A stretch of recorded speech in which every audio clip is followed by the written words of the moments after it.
chiens, dit-on, ne font pas des chats. Leslie, le papa d'Alexandre, est peintre et auteur de fresques monumentales. Carmen, sa maman, est aussi artiste et écrivaine.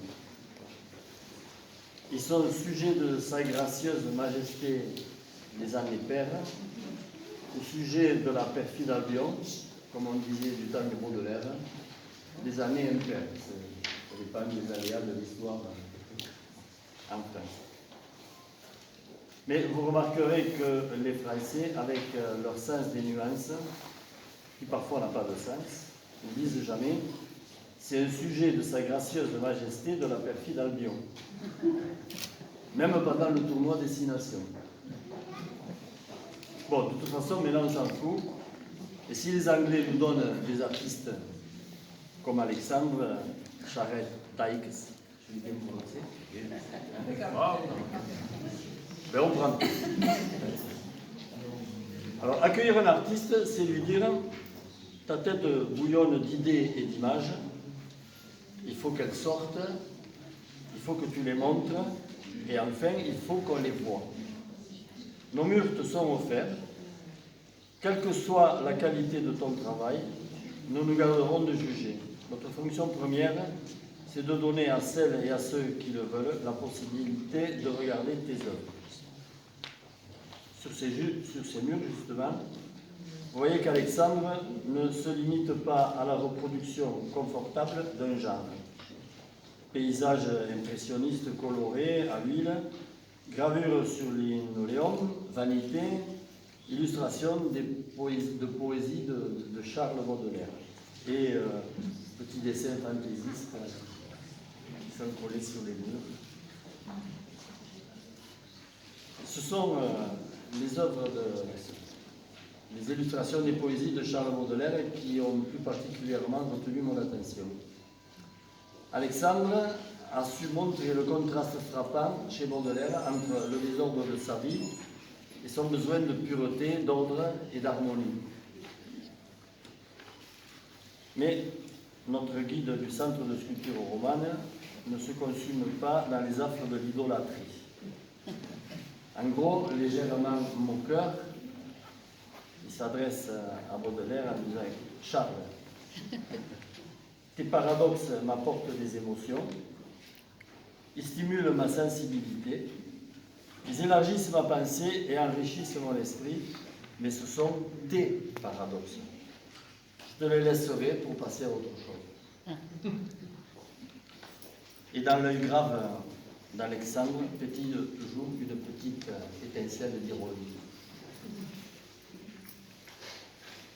Aussi, les œuvres que nous vernissons aujourd'hui sont fines et délicates, légères au fond. Même les squelettes sont élégants et distingués. Ils ont de la tenue. Le squelette de l'amoureux, voilà, qui est une peinture sociale, nous montre la mort fécondant la terre. La mort fantasmée n'est pas répugnante, et la charogne, bien que très crue, je ne suis pas un jeu de mots, a quelque chose de sensuel. Dans cette veine, je ne résiste pas au plaisir de vous lire La Géante.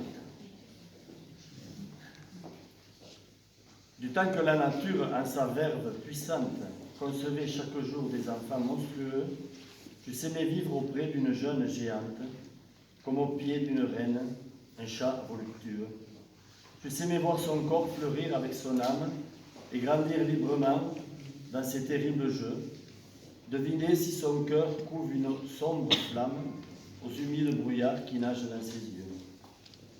Parcourir à loisir ces magnifiques formes, ramper sur le versant de ses genoux énormes, et parfois, en été, quand les soleils malsains lassent la font s'étendre à travers la campagne, dormir nonchalamment à l'ombre de ses seins, comme un hameau paisible au pied d'une montagne. Vous regarderez celui-ci sur lequel j'ai atterri votre dessin. Je trouve que c'est vraiment ça. Merci Alexandre pour ce voyage. Et rassure-toi, dans ce siècle où poussent malheureusement encore des fleurs du mal et front du mal national. Tu ne risques pas encore de procès pour outrage à la morale publique et à la morale religieuse, comme Charles Baudelaire. En tout cas, nous y veillons.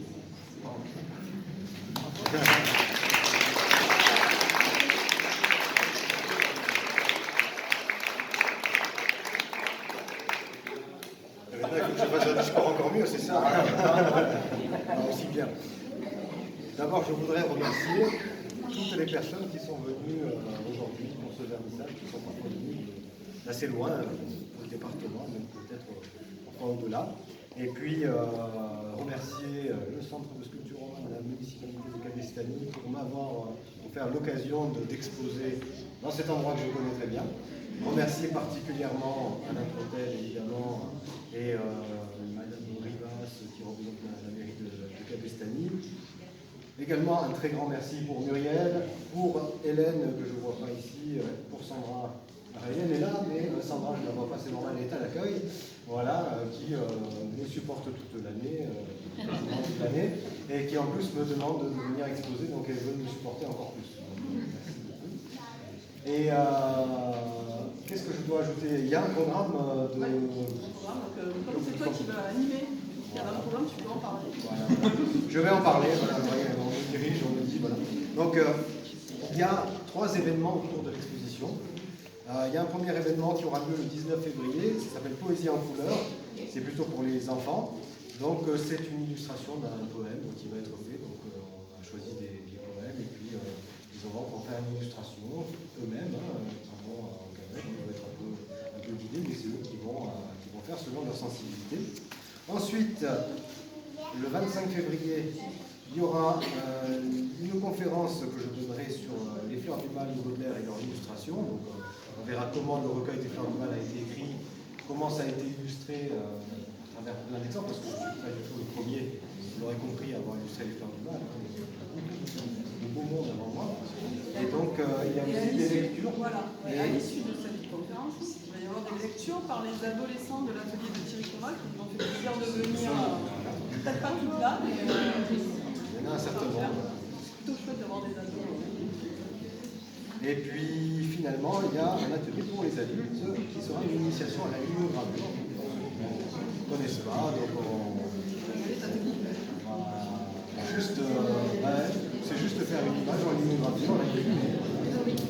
C'est assez simple, mais ça qu'on remarque quelque chose qu'on a produit sur le.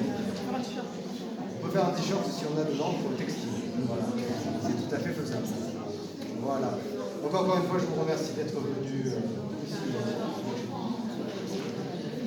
Voilà, merci beaucoup.